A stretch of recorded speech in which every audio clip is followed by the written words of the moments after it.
दोस्त आदाब, सत श्री अकाल, नमस्ते। Welcome back to my channel Information Hub में। मैं आज आपको बताने जा रहा हूँ भारत और पाकिस्तान के बारे में। पार्टीशन क्यों हुआ, किस लिए पार्टीशन हुआ, अब भारत और पाकिस्तान कहाँ पे ठहर रहे हैं, आज आपको बताने जा रहा हूँ। तो 1947 से पहले भारत और पाकिस्तान दोनों ब्रिटिश इंडिया के अधीन में थे। पार्टीशन इसीलिए हुआ, भारत और पाकिस्तान में दोनों धर्म रहते थे, एक मुस्लिम एक हिंदू। तो सबसे ज़्यादा हिंदू रहते थे और उसके बाद आते थे मुस्लिम धर्म वाले। तो मुस्लिम धर्म वाले क्या किया, तो इन्होंने बोला कि भारत में हिंदू और मुस्लिम दोनों साथ में नहीं रह सकते, तो हाँ हमें अलग स्टेट दे दीजिए। तो क्या किया, 1947 में उनको अलग स्टेट दे दिया गया। तो साउथ एशिया में दे दिया गया, पाकिस्तान साउथ एशिया में आता है, तो उसको दे दिया गया और भारत के वेस्ट की तरफ पाकिस्तान आता है। तो देने के बाद क्या हुआ, 1948 में दोनों के बीच युद्ध शुरू हो गया कश्मीर की वजह से। तब तक कश्मीर एक आज़ाद मुल्क था, तो भारत चाहता था कश्मीर को लेने के लिए। तो राजा हरि सिंह ने मना किया कि ना हम आपके तरफ जाएंगे, ना हम आपके पाकिस्तान की तरफ जाएंगे, हम रहेंगे तो आज़ाद। तो क्या हुआ, 1948 में पाकिस्तान ने कव्वालियों के द्वारा तो हमला कर दिया पाकिस्तान के ऊपर, कश्मीर के ऊपर सॉरी। हमला करने के बाद तो तब हरि सिंह थे कश्मीर के राजा, उन्होंने आके भारत के शरण पसा।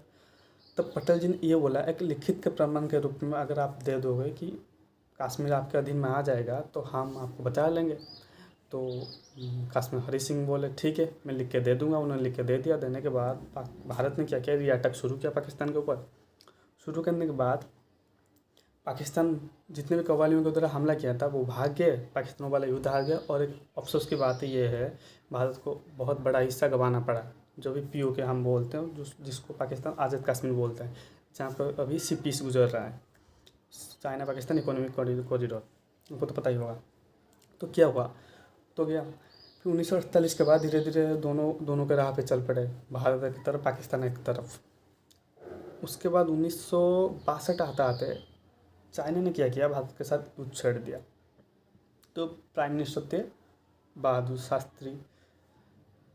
तो क्या हुआ, लाल बहादुर शास्त्री तब प्राइम मिनिस्टर थे।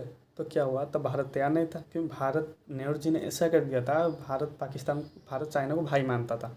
तो इसलिए इन्होंने ये बोला कि पाकिस्तान चाइना हमारा भाई है, हमें कोई इशू नहीं है, कोई दिक्कत नहीं है, जहाँ कोई कुछ भी होगा तो चाइना ने संभाल लेंगे। आपको तो पता ही होगा, UN में परमानेंट मेंबर जो भी है, तो नेहरू जी ने दे दिया था चाइना को बुला के, ये मेरे भाई है, इसको दे दीजिए। इसलिए आज भारत मतलब बहुत परेशान झेल रहा है। जो भी ये है ना हमारा आतंकवादी वाला, जो हम आतंकवादी घोषित करते हैं ना, तो चाइना वीटो कर देता है, नाम भाई के वजह से सामने दे देता।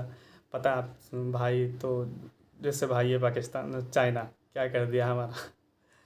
तो क्या हुआ, 1962 में जो युद्ध हुआ था, तो भारत ने वो वाला युद्ध हार गया। हारने के बाद तो चाइना ने जाकर पाकिस्तान को ये बोला कि हमने तो ये इनके साथ युद्ध कर चुके हैं, ये हार गए। हारने के बाद आप क्या कीजिए, 1965 में आप एक युद्ध कर लीजिए। 1965 में तो इनको बोला आप युद्ध कर लीजिए, तो भारत हार जाएगा, तो कश्मीर आप हथिया लेना। तो क्या हुआ, उन्होंने ऐसे ही सोच के तो उन्होंने ये कर दिया, युद्ध शुरू कर दिया 1965 में।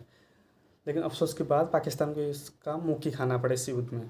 बेचारा सोच के आया था हम लड्डू ले लेंगे लेकिन क्या हुआ, लड्डू तो नहीं ले पाए, लात खा के गए यहाँ से। तो हारने के बाद धीरे धीरे चलते गया। तो जब भारत पाकिस्तान जब पार्टीशन हुआ था, तो पाकिस्तान एक बड़ा हिस्सा ईस्ट पाकिस्तान, तो भारत के ईस्ट साइड में बैठता था, जो अभी बांग्लादेश है। तो क्या हुआ, उनके लैंग्वेज अलग था, वेस्ट पाकिस्तान का लैंग्वेज अलग था। वेस्ट पाकिस्तान लोगों का लैंग्वेज था उर्दू और पंजाबी, और इनका लैंग्वेज था बंगाली। और ये लोग अभी काले काले लोग थे, तो वेस्ट पाकिस्तान लोग क्या किया, इनको गैर नज़र पे देखते थे, इनको पसंद नहीं करते थे। तो इनका क्या किया, गृह युद्ध चालू हो गया। तो ईस्ट पाकिस्तान के जितने भी लोग थे, तो भारत के आके शरण में फंसे। तो तब आयरन लेडी हमारा इंदिरा गांधी जी थे। तो उन्होंने क्या किया, 2 टुकड़े में बांट दिया, एक ईस्ट पाकिस्तान, एक पाकिस्तान और एक बांग्लादेश। आपको तो पता ही है बांग्लादेश। बांटने के बाद पाकिस्तान का मोरल गिर गया। वहाँ से गिरने के बाद फिर धीरे धीरे शांत हो गया। जितने माहौल शांत हो गया, धीरे धीरे आगे राह में बढ़ने लगे। तो क्या हुआ, 1990 आते आते तो हमारा GDP और पाकिस्तान का GDP, दोनों का GDP लगभग बराबर था। और ये था साउथ एशिया में जितने भी कंट्री थे ना, सबसे ज़्यादा तेज़ी से ग्रो कर रहा था पाकिस्तान का GDP। तो पाकिस्तान ये सोच रहा था कि हम भारत को पूरा पिछाड़ देंगे, जो आगे जाके हम डेवलप कंट्री बन जाएंगे। लेकिन क्या हुआ, उनका आतंकवादी की वजह से, तालिबान की वजह से पाकिस्तान पिछड़ गया, उनका मदरसे की वजह से। तो 1990 में क्या किया, भारत में एक नींव रखा। तब थे अर्थ मिनिस्टर थे मनमोहन सिंह, उन्होंने एक नींव रखा एक इकोनॉमी को बूस्ट करने के लिए। 2008 आते आते उसका असर दिखना शुरू हो गया। तो तब क्या हुआ, तब तो इकोनॉमी बढ़ रहा था। तब क्या हुआ, 2008 में ताज होटल में एक आक्रमण हो गया पाकिस्तान के आतंकवादी के द्वारा। जो कसाब 8 साल तक बैठ के 8 या 12 साल तक बैठ के खाया, 8 करोड़ या 9 करोड़ तक 9 करोड़ पैसा उसके पीछे बर्बाद हो गया। तो हमला करने के बाद क्या हुआ, भारत और पाकिस्तान में के बीच रिलेशन और बिगड़ गया। बिगड़ने के बाद उनका जो क्रिकेटर आते थे खेलने के लिए, तो उनका क्रिकेटर को नहीं आने दिया खेलने के लिए। हमारा ना भारत गया खेलने के लिए, ना उनका क्रिकेटर हमारे यहाँ पे आया खेलने के लिए। तो क्या हुआ, उनका दोनों का रिश्ता पूरा बिगड़ते गया। अभी सीज़फायर चल रहा है, क्योंकि 2008 में तो उन्होंने आक्रमण किया था। तो क्या हुआ, तो भारत ने जब बोला कि ये आपकी आतंकवादी है, आपके देश की है, तो पाकिस्तान ने क्या बोला, नहीं ये हमारे देश की नहीं है, ये हम नहीं जानते ये कौन है। तो भारत ने सब सबूत देने के बाद भी पाकिस्तान मना किया। तो भारत ने बोला ठीक है, अगर आप अभी कुछ भी किया है ना, तो किसी ना किसी दिन आपको पछताना पड़ेगा इसकी वजह से। तो भारत ने बोला ठीक है, तो कोई इशू नहीं। तो भारत पाकिस्तान के बीच रिलेशन ख़राब हो गया। ख़राब होने के बाद तब भारत का जिद्द भी बढ़ने लगा, धीरे बढ़ने लगा। पाकिस्तान का हमने पिछड़ दिया। पिछड़ने के बाद 11 बार तक भारत का GDP 1 ट्रिलियन क्रॉस कर गया। तो पाकिस्तान का GDP क्या था, 200 या 300 बिलियन के आसपास था। क्रॉस करने के बाद तो अभी तो भारत का GDP 3 ट्रिलियन के आसपास है। तो तब डिजिटल के ज़माने में पाकिस्तान बहुत पिछड़ गया, क्योंकि 2016 में जब जियो आया, जियो ने तो बहुत पिछड़ दिया।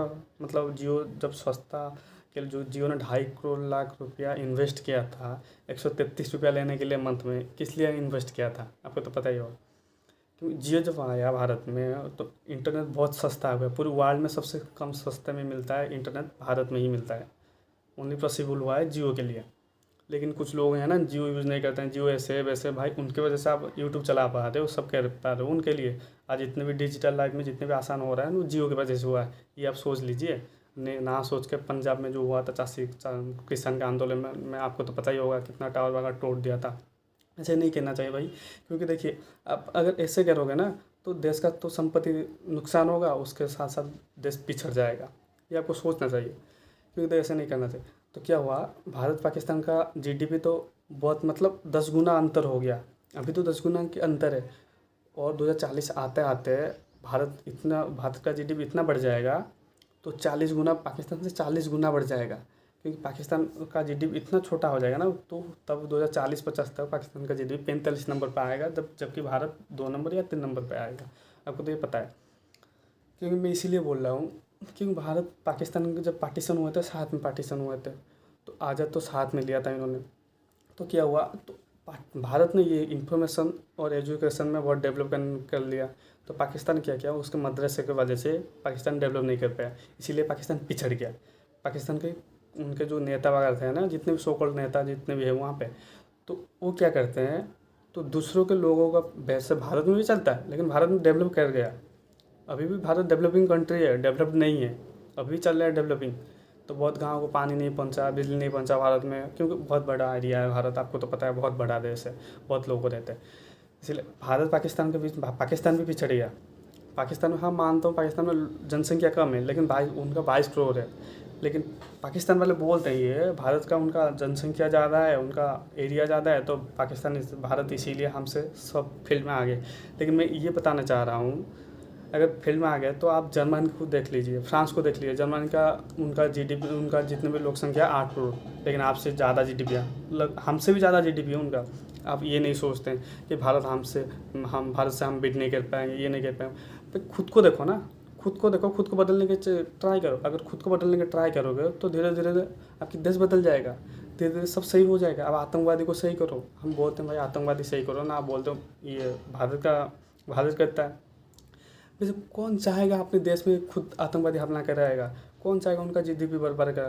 अगर मान लीजिए कोई भी घर पे कोई भी उसका परिवार चलाता है, तो कभी वो चाहेगा कि मेरा परिवार बर्बाद हो जाए, मैं काम नहीं करूँगा, मेरा पूरा इकोनॉमी बर्बाद करूँगा, कोई चाहेगा? कोई नहीं ऐसा चाहेगा आप, लेकिन आप चाहते हैं कि भारत का बर्बाद हो जाए, लेकिन हम नहीं चाहते किसी का कुछ हो, क्योंकि आपने तो देख लिया होगा, क्योंकि जब हमने 1971 में युद्ध हुआ था, हम जाकर लाहौर में कब्जा कर लिया था, लेकिन फिर भी हमने छोड़ दिया, क्योंकि हमारा देश का यही प्रथा है भाई, जो भी है हमारा भाई है सब, इसीलिए हमने छोड़ दिया, छोटा भाई मान के हमने छोड़ दिया, चाहते तो हम फिर पाकिस्तान कब्जा कर लेते, हमने छोड़ दिया। छोड़ने के बाद भी हम आपको मतलब जितने भी पाकिस्तानी है गाली देते हैं भारत को, भारत एक महान देश है भाई, अभी भी माफ़ी मांग लो, अभी भी टाइम है, आगे जाके ना भारत आपको हेल्प करेगा आगे बढ़ने के लिए। अगर वीडियो अच्छा लगा तो लाइक सब्सक्राइब शेयर कीजिए। जय हिंद, भारत माता की जय।